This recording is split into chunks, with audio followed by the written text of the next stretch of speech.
Shalom Ubracha, nous poursuivons aujourd'hui avec la 7e Mishnah et dernière Mishnah de notre 6e Pérec. La Mishnah nous dit ici, Amalvé et Travero à la Mashkon, celui qui a prêté de l'argent à son ami contre un gage. Ve'avad Mashkon, et le gage a été perdu. Alors le din est le suivant, c'est lorsque on prête de l'argent contre un gage, celui qui prend le gage, donc le malvé qui a prêté, qui prend le gage, devient gardien, shomer et shomer sachar, c'est-à-dire comme s'il est payé pour le garder. Peu importe s'il a pris ce gage au moment du prêt ou s'il l'a pris par la suite. Donc si ce bien, ce gage a été perdu ou volé, il est évident que celui qui a le gage, donc le malvé, est responsable. Et donc, si il a prêté 100 et que le gage vaut 100, il ne lui doit plus rien.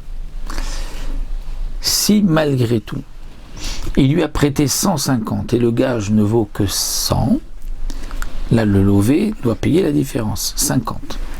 Et si le mashkon vaut 150, il lui a prêté 100, mais il a pris un gage de 150, là c'est au malvé de payer la différence, évident, donc de payer les 50 en plus.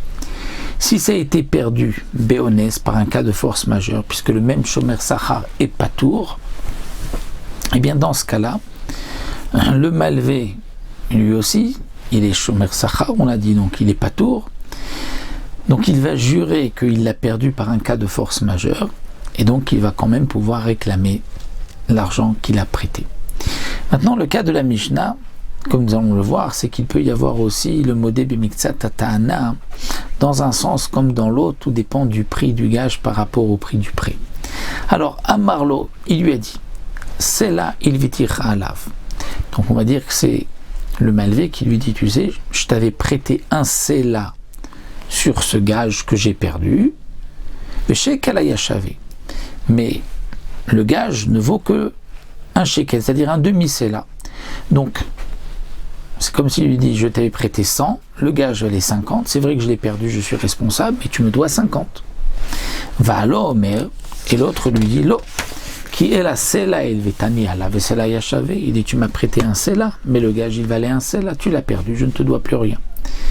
Donc, le malvé lui réclame ici un demi-sela, il lui dit, non, je ne te dois rien. Donc c'est comme s'il est kofer bakol, il dit, je ne dois rien, donc il n'est pas tour.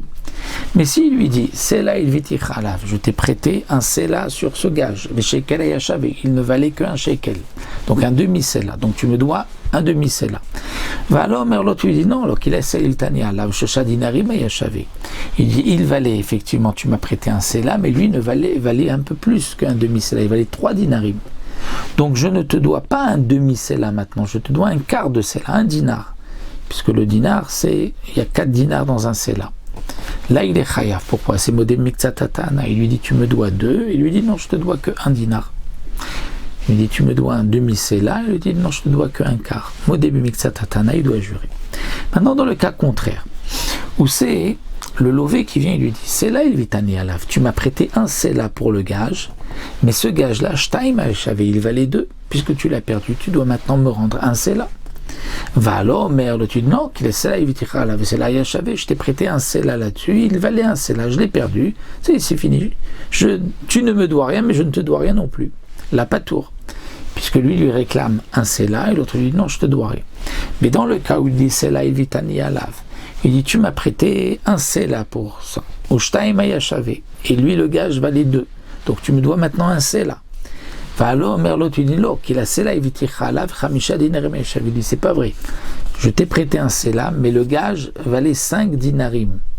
Donc, puisqu'il vaut 5 dinarim, c'est pas que je te dois te payer maintenant un cela en plus, je te dois te payer juste la différence, puisqu'il valait quand même 5 dinarim, donc je dois te payer dans ce cas-là 3 dinarim. Eh bien, chayav. Il est chayav. Pourquoi? Parce que c'est comme si lui réclame 4 dinarim, il lui dit non, je te dois que 3. Modé miksatatana, il doit payer. Alors, minishba. Alors, bien sûr, dans le cas où il faut jurer, puisque lorsque le malvé qui a prêté dit « je l'ai perdu », il doit jurer qu'il a perdu. Il ne peut pas dire « je l'ai perdu », peut-être qu'il l'a encore chez lui, donc il doit jurer qu'il a perdu. Et ensuite, l'autre va jurer quel était le prix du gage pour pouvoir donc récupérer son argent. Alors, minijba, qui est-ce qui va jurer? C'est-à-dire, lorsque on a dit que le lové doit jurer, qui va jurer en premier? Puisque le malvé doit aussi jurer qu'il a perdu le gage, il n'est pas chez lui. Alors la Mishnah nous dit Misha Pikadon Etso. C'est-à-dire que d'abord le malvé qui avait le Pikadon chez lui doit jurer. Pourquoi? Shema Isha Vazev Yotzi Alay ta Pikadon. Parce que si on fait jurer d'abord le lové qui va dire voici quel était le prix du Pikadon, il va lui d'abord jurer, peut-être que le malvé va ensuite le sortir et dire tu vois que tu es un menteur puisqu'il vaut moins. Donc on le fait d'abord lui jurer le malvé qu'il n'a pas l'objet, que l'objet a été perdu, qui n'est pas chez lui. Et ensuite, donc il va jurer que l'objet n'est pas chez lui, et ensuite le lové va lui jurer quel était le montant, puisque c'est lui qui, dans le cas où lui doit jurer, puisqu'il est donc Modé Mitzat Tatahana, donc lorsqu'il va jurer, il va jurer le montant, donc il doit jurer après que le malvé ait juré, de peur que si c'est le lové qui jure le premier, le malvé va sortir le gage pour montrer que le lové avait menti. Donc voici pour notre Mishnah, et nous avons terminé le Pérec. On se retrouvera Mezrat Hashem pour un nouveau Pérec.